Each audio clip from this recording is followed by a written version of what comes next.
Saludos amigos, bienvenidos nuevamente a otra edición del debate de la semana. En la noche de hoy les tengo un tema que ha sido objeto de mucho parlamento en la República Dominicana, por lo menos en la última década. Se habla mucho aquí en el país de que necesitamos una agenda nacional. Pero ¿qué significa realmente en la práctica, para todos los fines prácticos, poseer o tener una agenda país? Vamos a hablar de ese tema y tengo conmigo a dos conocidos abogados y a un distinguido también y conocido economista. Voy a comenzar por los abogados para no equivocarme. Tengo aquí a mi izquierda al licenciado Carlos Salcedo, al licenciado Francisco Franco y al economista Antonio Siriaco. Y vamos a hablar de un tema que probablemente usted lo ha oído escuchar mucho en las redes y en los periódicos digitales como escrito, sin saber siquiera lo que hablan de eso, ¿qué significa tener una agenda país? Yo creo que la pregunta se cae por su propio peso. ¿Qué significa realmente una agenda país? Pero lo más importante, ¿tenemos una agenda país? Bueno, cuando tú partes de la definición de lo que es la agenda, yo creo que nosotros tenemos una agenda escrita, por lo menos, formalizada. Una agenda es un cuaderno, un libro donde se escribe bitácora. Lo que son las tareas y objetivos que tú persigues con un tiempo determinado, que vas a realizar en un tiempo determinado. Y eso se hace con una finalidad para que no se olvide. Pero en el caso estatal es para que haya continuidad, porque son las fuerzas políticas, la ciudadanía que ha consensuado una agenda nacional de desarrollo. Nosotros tenemos una agenda nacional de desarrollo hasta el 2030. Y se fue fraguando desde la década de los 80, con más impulso en los 90, pero sobre todo tomó cuerpo en la década de los 2000. Primera 2000, 2001, 2002 comenzó con la idea y vino a terminarse ya en el año 2010, culminando con la Agenda Nacional de Desarrollo, que es la Ley 1 del 2012. En ese cuaderno, vamos a llamar, que es una norma, hay, diríamos, los 4 ejes fundamentales sobre los cuales tiene que trabajar la nación. Incluso hay acuerdos nacionales que son imperativos y que incluso se han dilatado algunos en el tiempo, como el Acuerdo para la Estabilidad Financiera del País, que es lo que la gente conoce como el Pacto Fiscal. Por lo tanto, hay una definición de agenda país con retrasos. Nosotros somos un país de muchas promesas, de muchos incumplimientos, pero yo creo que hemos avanzado en la tarea de realizar una agenda que sea, primero, nosotros que incluso participamos en gran medida en los principios, luego en el desarrollo, como mucha gente que participó en la parte técnica, en la parte ideológica, en la parte material, hubo mucha gente, muchas fuerzas de todos los niveles. Creo que se manifestó no solamente el aspecto intelectual, sino también la fuerza motora que de alguna manera vino de la parte política y de la gente de la sociedad civil y de muchos sectores que se pusieron de acuerdo en temas fundamentales. Es lindísima la Agenda Nacional de Desarrollo. Ahora, de ahí a que la Agenda Nacional de Desarrollo en lo formal sea muy buena y que en la práctica se ejecute en los tiempos que están diseñados ahí e indicados, hay mucha distancia. Obviamente, en lo personal, nunca una agenda se cumple a rajatablas. Siempre hay retrasos, siempre hay cuestiones que la pueden desviar. Pero yo creo que tenemos una carta de ruta, que es lo más importante. Y ahora, esa carta de ruta tiene pendencias. Para que esa agenda país, o como se le quiera llamar, pueda ser cumplida, ¿no?, y los objetivos alcanzados, se necesita que haya una comunidad de interés en el país. Y muchas veces parece que esa comunidad está más lejos de lo que uno pueda pensar. Sí, yo veo, coincidiendo con el amigo Carlos Salcedo, la Estrategia Nacional de Desarrollo es una ley, un marco con objetivos, tiene esos ejes transversales y es un pacto también internacional que nos vino dado por esa interrelación que se da entre los países, ¿verdad? Entonces nosotros asumimos como país la consecución de una serie de resultados que dependen, entonces ya conectando lo que también usted dice, don Miguel, depende de consensos nacionales y de la continuidad del Estado. Si las políticas públicas van a ir variando según los cambios de gobierno que vayan sucediendo, pues indudablemente cada día quizás se vean más lejos algunos de esos objetivos. Creo que el punto medular es la continuidad del Estado y que las ejecutorias públicas pues vayan dirigidas básicamente a mantener por lo menos en la parte esencial, en la esencia, esos logros a los cuales República Dominicana se compromete a través de esa ley y a través de esos pactos internacionales. Desde la perspectiva de un economista, ¿qué significa? ¿Qué hemos logrado realmente con ese intento de Agenda País? Mira, Miguel, yo pienso que aquí ha habido una ruta interesante y que ha marcado también parte de la transformación de la sociedad dominicana. Y se ha llegado a la construcción de un marco institucional, incluso un marco legal, para discutir temas de agenda nacional. No estamos viviendo los años 90, que sí hubo un esfuerzo muy individual de una persona que aglutinaba a los diferentes grupos políticos y se autoproclamaba como la persona del gran dialogador nacional, como fue Agripino Núñez Collado. Pero posteriormente, que ese ejercicio que se hizo... Cada mediador tiene su propia agenda. Claro, ¿no? entonces, ese ejercicio que se hizo en los 90, con las grandes reformas que se hicieron, la reforma fiscal, la reforma al Código de Trabajo, la reforma arancelaria, todo eso no tenía un marco institucional, no había una constitución en ese momento que estableciese un elemento donde las fuerzas sociales se reunían. Y eso ha venido avanzando. Incluso hubo un documento también que salió de esos trabajos, que se llamó Agenda Nacional, que creo que fue publicado por la Pontificia Universidad Católica Madre y Maestra. Pero posteriormente, a la medida que la sociedad y los grupos emergentes van surgiendo, entonces surge la necesidad de transformar la Constitución de la República Dominicana. La de 2010 crea el Consejo Económico y Social. Y luego entonces en el 2012 viene la agenda o la Agenda de Desarrollo Nacional, que se convierte en una ley, que hubo toda una especie de periplo a nivel territorial, donde el Ministerio de Economía, Planificación y Desarrollo tocó las puertas a las universidades, a los institutos, a las provincias y estableció toda una ruta. Y eso se plasmó en un documento que luego entonces fue al Congreso Nacional y plantea tres grandes pactos: el pacto educativo, el pacto eléctrico y el pacto, en este caso, fiscal. Todo eso es un avance importante, como decía Carlos y como decía Franco. Son avances importantes. Ahora, ¿qué ha faltado? Yo creo que también ha habido una ausencia de ese liderazgo que entusiasme precisamente a gran parte de la sociedad dominicana, porque las cosas se complican. El Consejo Económico y Social, ese consejo resume una serie de grupos emergentes, que son grupos evidentemente que no son los partidos políticos y que constantemente presionan a los gobiernos para hacer transformaciones importantes. Por lo tanto, la democracia dominicana es una democracia que exige un diálogo, pero también exige un liderazgo que pueda canalizar a esos grupos emergentes que están contenidos en ese. Bien, vamos a hacer una breve pausa para darle oportunidad que ingrese a este panel sobre lo que significa una agenda país para una nación como la República Dominicana, el diputado del Partido Revolucionario Moderno, el licenciado Elías Báez. Regresamos después de la pausa. Bien, estamos de regreso en el debate de la semana. Hoy estábamos conversando con dos abogados y un economista.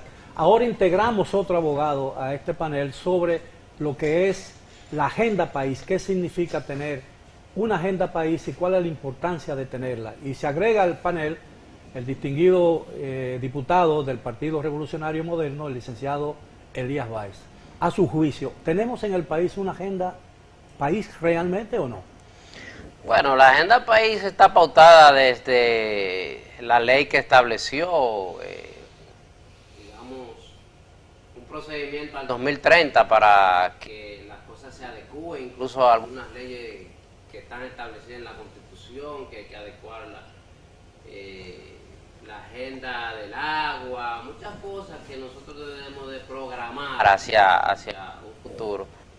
Y prácticamente se está empezando.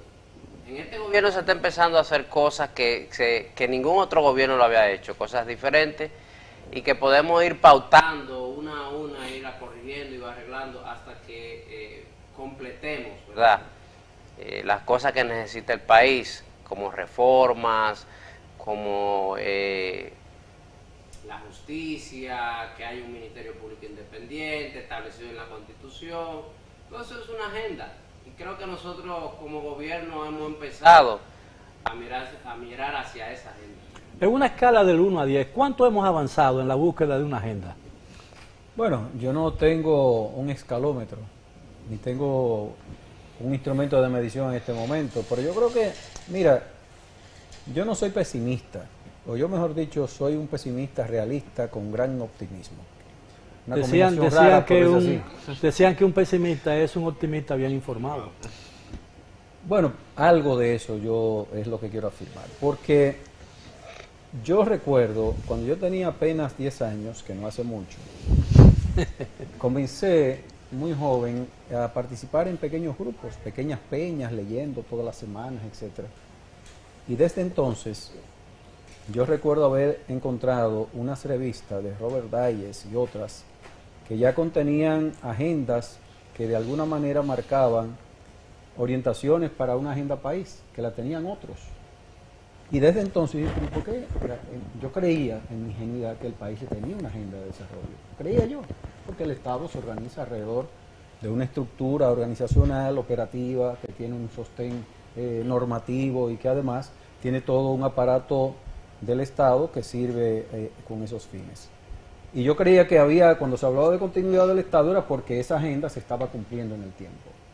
Pero grande fue mi sorpresa con el tiempo, yo vivo perplejo desde entonces, yo vivo en la perplejidad, en la confusión, para que el cambio sea posible. Muchos vivimos en esa perplejidad. Bueno, pero si no es un poco perplejo, no contribuimos de alguna manera ideológica y materialmente con el cambio. Y sin embargo, ya trabajando institucionalmente desde la década de los 70, en instituciones locales, regionales, nacionales, incluso internacionales, ya entendí con mayor profundidad el nivel de compromiso que entraña una agenda nacional de desarrollo de largo alcance, que es el mandato del 241 de la Constitución. Y que además, si tú te fijas, en el año 2006, tú decías, Iriaco, ahorita, de la cantidad de normas que hemos producido y los acuerdos que hemos avanzado en el país. Pero, por ejemplo, ahí nosotros tenemos la Ley 498 del 2006, que establece el Sistema Nacional de Planificación y de Inversión Pública. Así es. Eso no es del año 2012, por lo tanto estamos trabajando y la propia Constitución se refiere a ese sistema nacional como un complemento necesario de la Agenda Nacional de Desarrollo que por mandato del constituyente derivado está en la norma fundamental. Ahora, lo más importante que yo veo de todo esto es no solamente que tenemos una agenda escrita, un cuaderno, como usted dijo al principio, sino si tenemos la vocación necesaria para avanzar en esa agenda. Porque no ganamos nada con tener planes a futuro si no existe la voluntad para alcanzarlos, ¿no? Ese es el problema. Sí, y yo opino que hay un aspecto medular en lo que Estrategia Nacional de Desarrollo se refiere, y es la parte también de la lucha contra la pobreza y políticas sociales, que de un modo u otro el fin del Estado es básicamente preservar el bienestar del ciudadano y garantizar sus derechos. Y creo que también ese aspecto, con esos tres pactos que mencionamos que fija la Estrategia Nacional de Desarrollo, pacto educativo, fiscal y eléctrico. Exacto.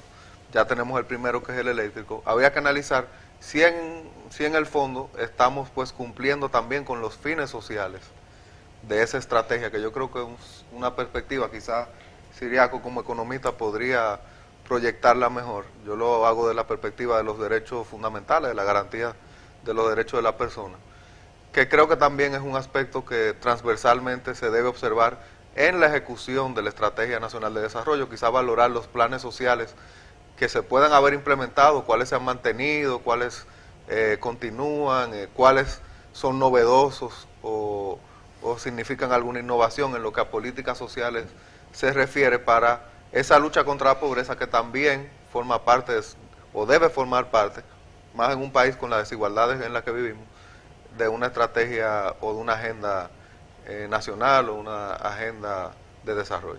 ¿Hay alguna pregunta que me parece que está ausente en la búsqueda o en la construcción o en la definición de nuestra agenda país? Es decir, ¿a dónde queremos llegar, no? ¿A qué país queremos parecernos? Si queremos parecernos a nuestro vecino, si queremos parecernos a un país como Nueva Zelanda? Yo creo que esa pregunta está fuera de discusión y me parece fundamental. Es decir, tenemos muchos planes, muchas leyes y hemos tenido muchas iniciativas a favor de la búsqueda de una agenda país o de la construcción de una agenda país, pero no hemos definido cuál es el modelo de país que realmente queremos en el futuro. Mira, Miguel, el tema de las agendas son también temas complejos. Yo pienso que esa visión que tú dices, que debe tener una agenda que yo creo que está bien señalada, se aspira a ser un Estado social y un Estado democrático. De derecho, bla, bla, bla, bla, bla. Entonces, llegar a esos objetivos, al final, es un pacto político. Los 3 pactos que se han planteado allí, al final tienen que ir al Congreso. Son los líderes políticos que tienen que ponerse de acuerdo y a sus fuerzas que están en el Congreso Nacional tienen que bajar la línea. Entonces, eso complejiza los acuerdos, complejiza muchas veces las metas, porque también tú tienes que tener cómo tú vas a financiar esa agenda, que ese es el problema que tenemos ahora nosotros. El diputado hablaba de una serie de lineamientos que el gobierno ha planteado, por ejemplo, el pacto del agua. Eso requiere un financiamiento. Incluso... Por eso tiene 15 o 20 años en una gaveta. En una gaveta. Cuando decimos nosotros que tenemos que fortalecer el territorio, es decir, los municipios, el desarrollo local, tenemos que incrementar los recursos de un 6% a un 10%. El gobierno lo ha planteado, pero hay que buscar esos recursos. Tenemos que generar una sociedad más cohesionada con una ley de seguridad social que sea mucho más, en estos casos, que le llegue más a la gente, pero para eso hay que buscar los recursos. Y se plantea entonces el pacto fiscal, pero el pacto fiscal no se ha podido aplicar, porque al final es político, porque tiene implicaciones políticas y sociales, porque tú tienes que buscar el momento. Yo siempre he dicho que las grandes reformas hay que hacerlas en tiempos de bonanza. Eso es un error de los seres humanos cuando dicen, y de los economistas que dicen, este es el mejor momento para hacer transformaciones en crisis. Oye, nosotros cuando estamos bien de salud tenemos que ir al médico. Ese es el momento que tenemos que ir al médico. ¿Por qué? Porque tú puedes prever situaciones que se van a presentar, pero cuando tú estás diagnosticado con un gran problema, sí, ya no hay solución. No hay solución. El costo va a ser muy grande. ¿Qué significa eso? Que socialmente, cuando tú vas a aplicar una reforma como una reforma fiscal, en un contexto como el que estamos viviendo, eso tiene un impacto Entonces político usted entiende social. que eso fue lo que disuadió al presidente para echar atrás la reforma. Claro. Porque el único que hasta entonces había hablado de reforma fiscal era el presidente. Pero Miguel, ¿en qué país después de la pandemia se ha aplicado una reforma fiscal? En ninguno. Pero no es porque no se quiere, no es porque no se requiere, porque la pandemia generó un estrés en las finanzas públicas, que todos los países están endeudados. Pero el problema es la circunstancia. ¿Cómo quedó el tejido social? ¿Cómo quedó el tejido empresarial? Debilitado.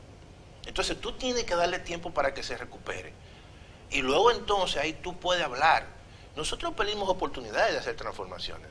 Cuando la economía estaba creciendo 6.1, cuando aquí había un proceso de crecimiento importante de creación de empleo, es que tú tienes que exigir a la gente, mira, dame un poquito. Que nadie quería parar el vehículo, claro, el carro. Generamos una burbuja. Sí.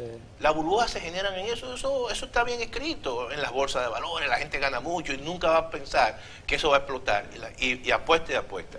Diputado, el economista dice que se necesita, usted dijo que se necesita una voluntad para llevar eso. Claro. Esa voluntad se ve en el Congreso, porque es ahí donde se va a decidir finalmente todo, ¿no?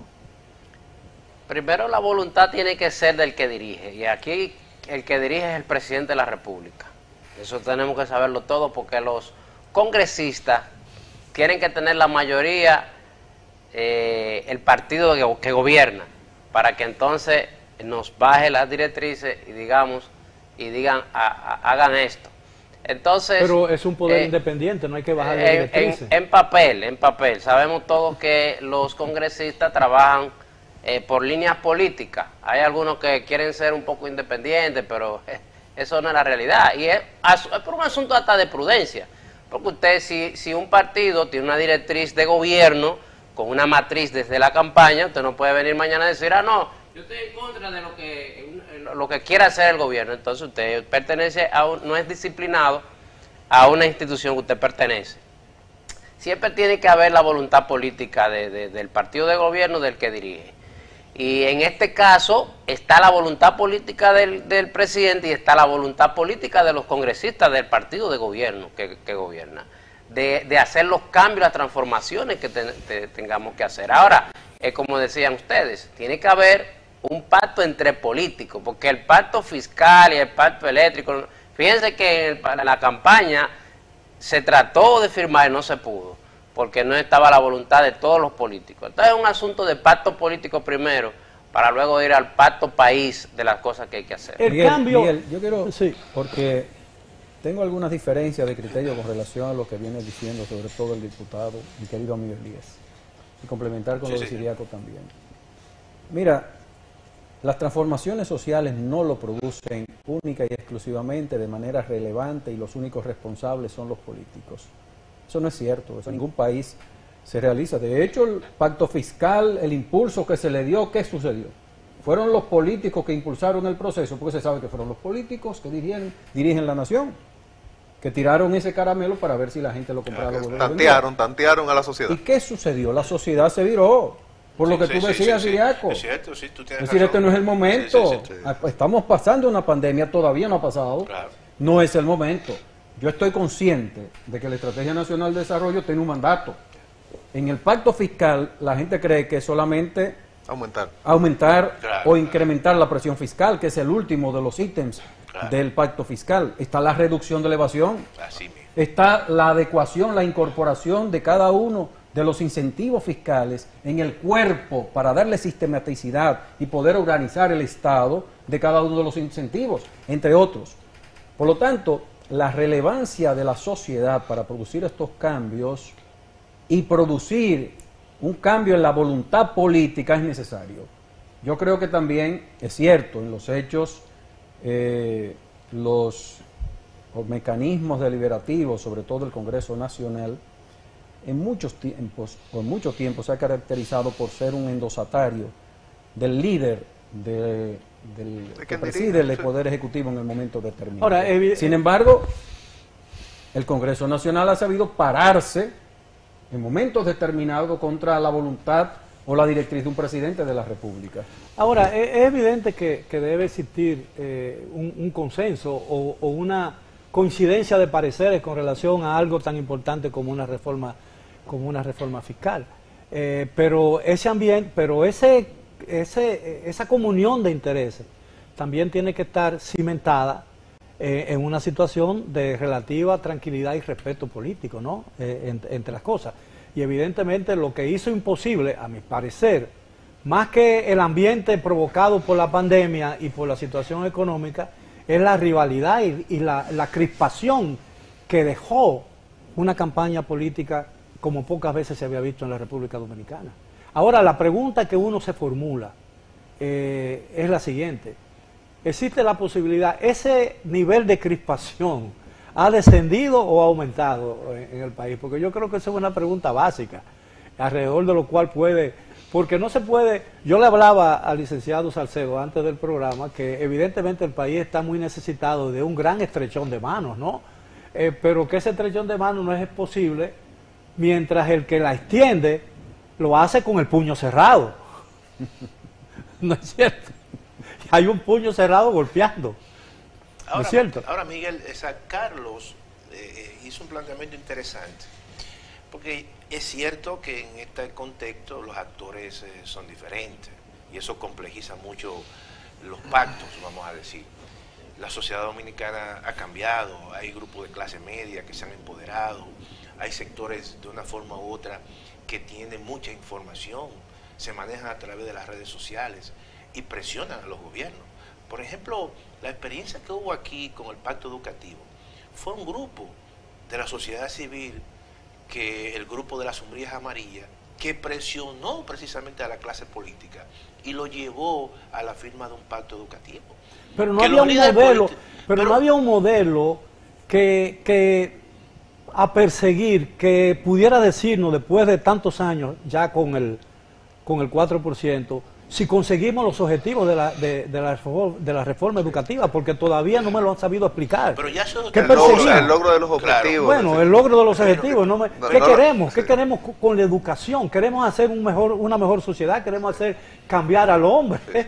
¿Qué transformación ¿Qué transformación perseguimos? Pero déjame decirte lo siguiente, o sea, el tema educativo que se viene trabajando desde el plan decenal, cuando estuvo aquí eso Lorenzo funcionó. Guadamus, Eso funcionó. Eso realmente llevó a una ley de educación, que es donde se plantea precisamente el 4%, que en un momento determinado un presidente de la República se resistió a aplicar el 4%. Sin embargo, firmó fuera, ¿verdad?, un compromiso entre presidentes donde los países se comprometían a incrementar un 5% Se está hablando de educación. ¿Se entiende? Entonces, lo que te quiero ¿de qué decir, presidente habla? bueno, en este caso el doctor Leonel Fernández. Pero lo que quiero, Yo no quería decirlo. No, lo que quiero decir es que en ese sentido, aquí se viene discutiendo realmente el tema educativo. Pero se resistían los políticos, los presidentes, pero hubo un grupo de la sociedad civil que se empoderó y llevó a eso. Ahora, ¿cómo se ejecuta? Ya eso es otra cosa. Y yo pienso que eso se queda abierto, y se queda abierto para que los líderes políticos, ya una vez en el gobierno, puedan seguir cumpliendo con los pasos que se establecen. Diputado, la consigna electoral del cambio implicaba o significa o sugiere una transformación, ¿no? Vamos a ver, el cambio es una transformación, cambiar cosas que no funcionan y hacerlas más, que rindan o que llenen objetivos que se persiguen específicamente. ¿Qué persigue el cambio realmente? Dentro del concepto de una agenda país. El cambio es hacer cosas diferentes de lo que se han hecho en el transcurso del tiempo los gobernantes, ¿verdad? Hacer lo que nunca se hizo. Hay algunos que decían ese eslogan, hacer lo que nunca se hizo, otros que vamos a continuar haciendo lo bueno.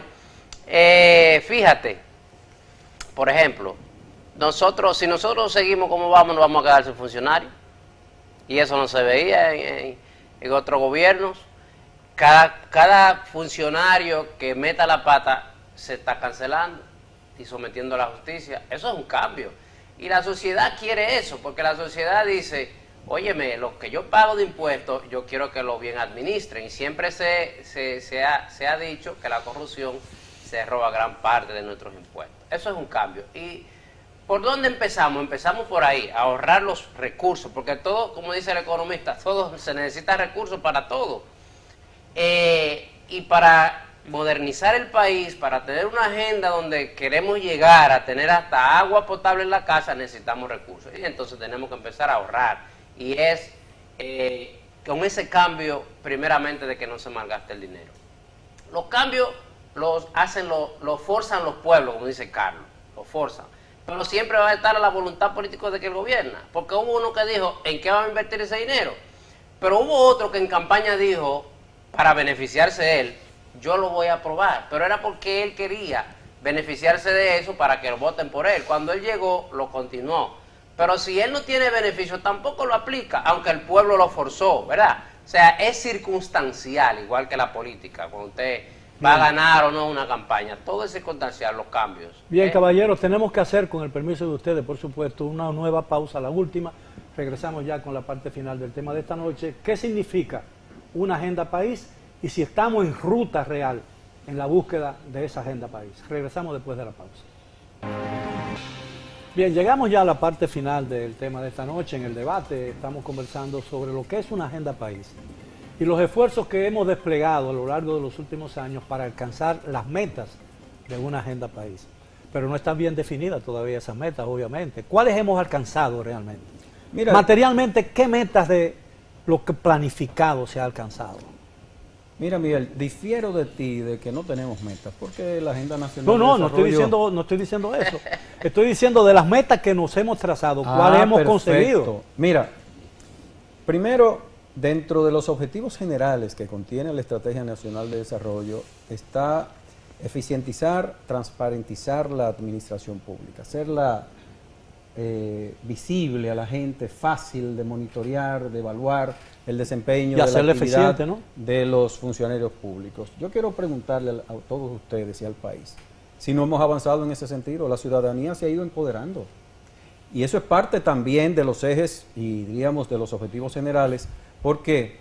Porque no solamente la democracia tiene que manifestarse en los libros, en el cuaderno, tiene que hacerse participativa, que es uno de los mandatos de la Estrategia Nacional de Desarrollo, pero eso entraña también una obligación ciudadana, un comportamiento de caras a las metas, objetivos generales, particulares, diríamos las estrategias transversales que están ahí, las líneas de acción, las 460 líneas de acción que contiene la Estrategia Nacional de Desarrollo. Por lo tanto, yo creo que no vamos tan mal.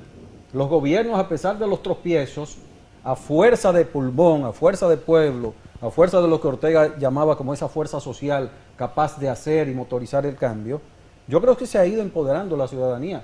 Y eso es parte de lo que la Estrategia Nacional de Desarrollo contiene. Y hemos sido testigos de que a pesar de que muchos gobernantes, y cuando me refiero a gobernantes la gente piensa que es el presidente de la República, el que dicta una sentencia gobierna, porque es un acto de gobierno. El que legisla o tiene una iniciativa legislativa gobierna, o es un paso para gobernar. Por lo tanto, todos aquellos que gobiernan han sentido la presión social, que es un compromiso ciudadano, y para mí, yo diría que es el cambio más trascendente que ha ocurrido en los últimos 20 años. Sí, yo creo, siguiendo el hilo del doctor Salcedo, indudablemente que a partir de los años de la década del 2000 a la fecha se han dado saltos importantes. Hay un rosario de leyes, empezando quizás con la ley de libre acceso a la información pública, la ley del Banco Central, la ley de la Cámara de Cuentas, la ley de la Contraloría General de la República, la propia Constitución del año 2010, leyes jurisdiccionales. En ese ámbito de transformación del Estado, no podemos negar que República Dominicana avanzó mucho en estas dos últimas décadas. La interacción social, ese freno y contrapeso que se da entre poderes públicos, pero que también el ciudadano puede ejercerlo, y que se manifiesta muchas veces, el diputado decía que el gobernante finalmente se impone, pero la agenda ciudadana incide sobre las decisiones que finalmente se toman, se manifiestan sea en el propio poder legislativo, se manifiestan también en las decisiones ejecutivas, en la ejecución tanto del presupuesto, en las decisiones tomadas, pues también tienen una incidencia, y tal como dice Carlos, el empoderamiento y las herramientas jurídicas que tiene la ciudadanía hoy día para participar de las decisiones. Miren, ahora mismo también se está discutiendo una ley de referéndum ya definitiva para que el ciudadano participe en la toma de decisiones. Creo que sí, que indudablemente en términos orgánicos, en términos administrativos, en términos participativos, yo creo que República Dominicana ha avanzado mucho. Ahora bien, creo que hay temas pendientes. El tema de la continuidad del Estado es un tema relevante. Analizar, pues, o contrastar qué cosas de las que se han venido ejecutando como Estado. El Estado no es un gobernante, el Estado no es un partido, el Estado no es quien detente el poder. El Estado es un ente permanente que debe perseguir un fin ulterior. No debe responder, si bien las ideologías de quien detente finalmente las máximas posiciones de decisión inciden sobre la forma como se ejecutan. Yo creo que ese aspecto también la ciudadanía debería fiscalizar. ¿Qué cosas se han mantenido con el devenir del tiempo y con el cambio en todas las instituciones? Porque en todas las instituciones se van dando renovaciones, en todos los poderes del Estado. Cuando se concibió la idea de formular una agenda país, muchos criterios coincidían en el sentido de que la burocracia dominicana había que reducirla porque era muy costosa para un país como nosotros. Pero en la medida en que avanzamos en la búsqueda o el logro de esa agenda país, hemos ido cada día hipertrofiando aún más el Estado dominicano. Y un Estado muy grande se mueve lentamente, ¿no? Y eso hace que muchas cosas no funcionen porque requieren de decisiones urgentes que los mecanismos de esa hipertrofia lo impiden, ¿no? Claro. Entonces, realmente no hay una contradicción en todo esto. Mientras buscamos eficientizar el Estado dominicano, lo estamos haciendo ensanchando para que marche más lento. No necesitamos un Estado más pequeño y más eficiente todavía de lo que es? Mira, yo pienso que la medición del tamaño del Estado se puede medir por varios indicadores. Por ejemplo, si tú mides el tamaño del Estado por lo que gasta el Estado, evidentemente que el promedio del gasto público de la República con respecto al PIB, evidentemente, no es de lo más alto en América Latina. Ronda un 16, un 17% del PIB. Ahora, el tamaño del Estado en términos de su estructura sí está hipertrofiado. A eso es a lo que me refiero. Porque en un territorio de 48.000 kilómetros cuadrados no es posible tener 32 provincias, cuando China tiene 25. Y algunas de esas provincias Cuando son apenas 10.000 cuando pobladores. México tiene poca, cuando Pero estamos pensando todavía en fraccionar más. No, pero oye bien lo que te estoy diciendo. Países que tienen millones de kilómetros cuadrados y tenemos nosotros 32 provincias, 155 municipios, quizá un poco más, 245 distritos municipales. Y cada uno de esos con gente que anda con pistola, con carro, con jipeta, con gasolina. Eso hay que repensarlo. Eso yo pienso que hay que repensarlo, porque eso no es posible que en tan poco territorio tengamos tantas estructuras. Hemos repensado y la misma Constitución de la República del 2010. No es posible que aquí todo se descentralice. La solución es una descentralización, un tribunal constitucional, un tribunal superior electoral, un defensor del pueblo.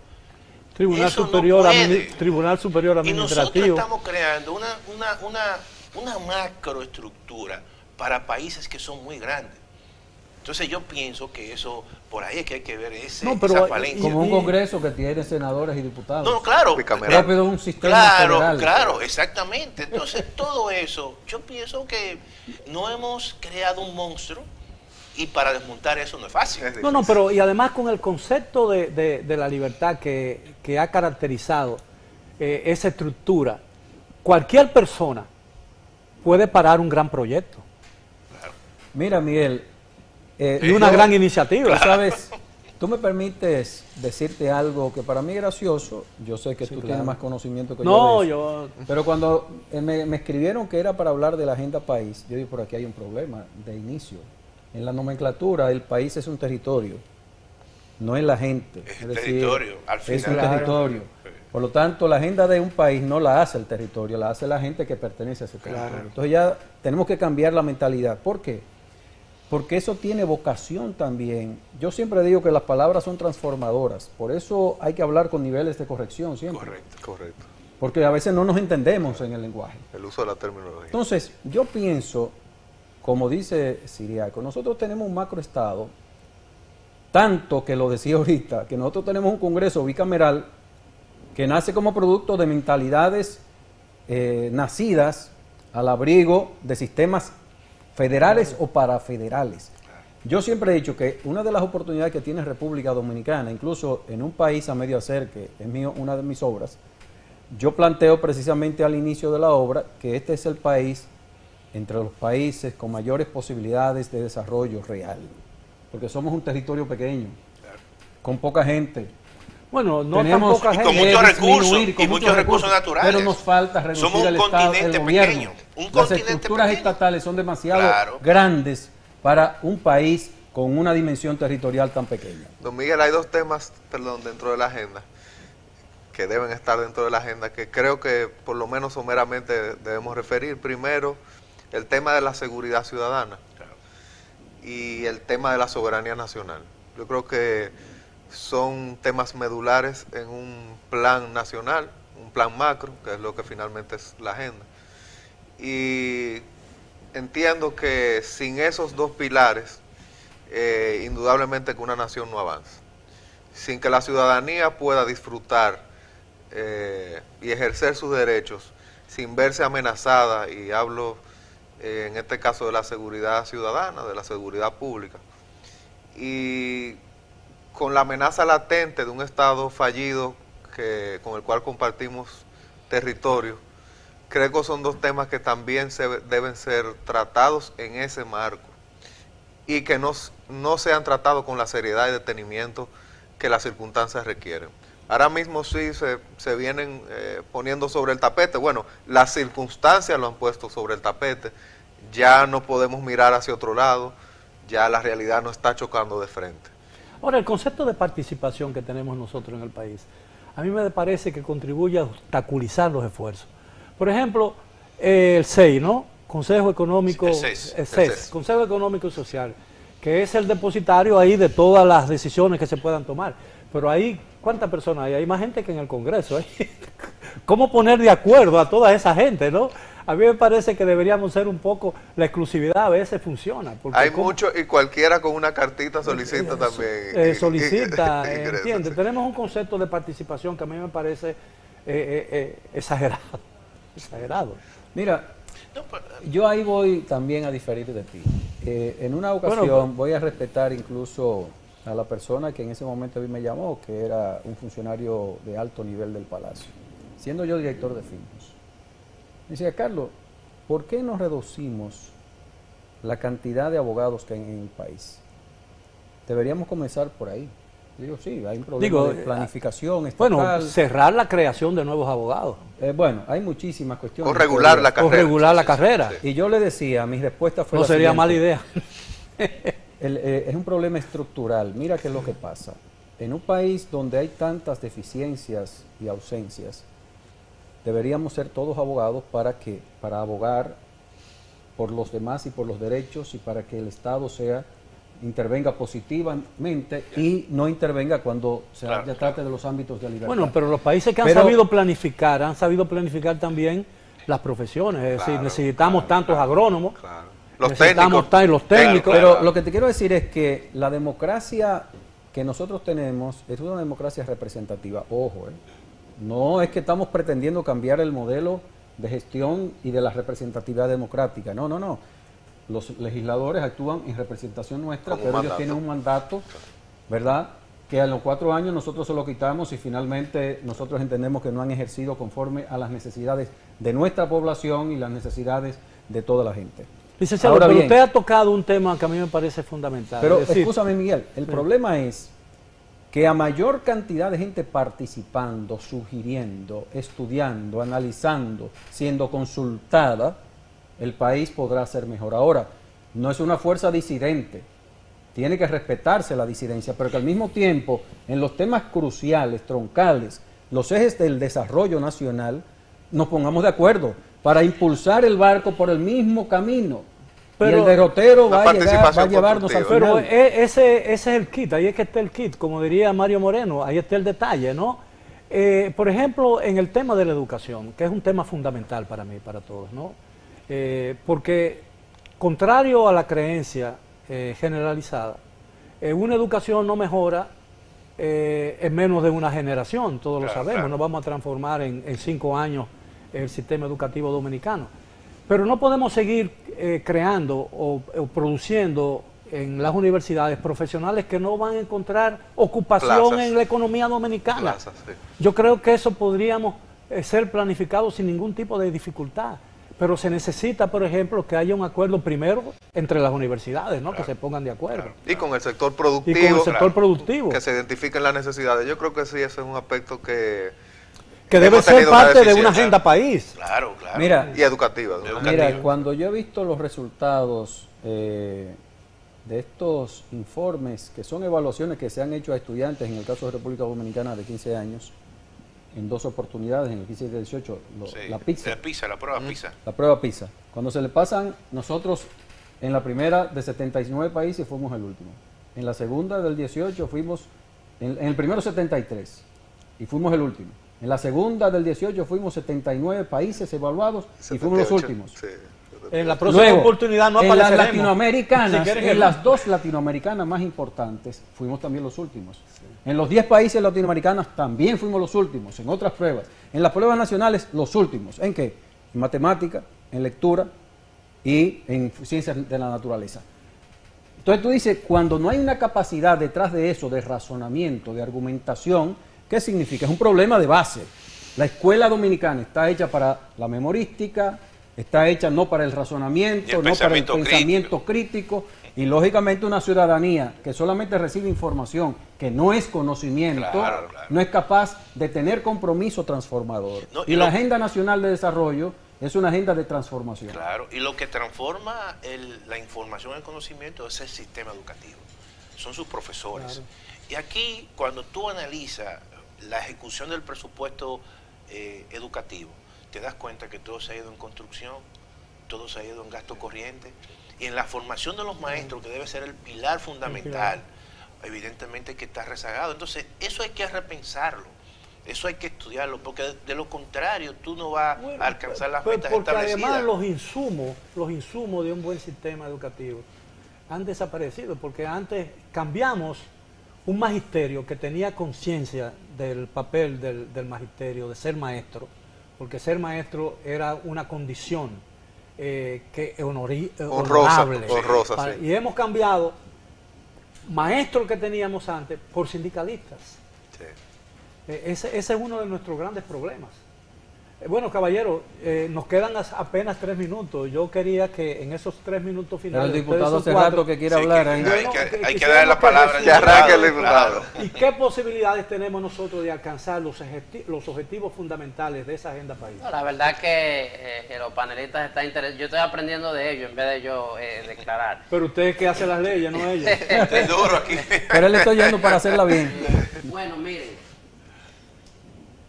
todo lo que ustedes han dicho sobre el Estado grande, los servicios, solamente lo que venimos de abajo, de buscar servicios en las instituciones públicas, sabemos los trabajos que se pasan. Y eso es con un Estado grande, imagínense con un pequeño.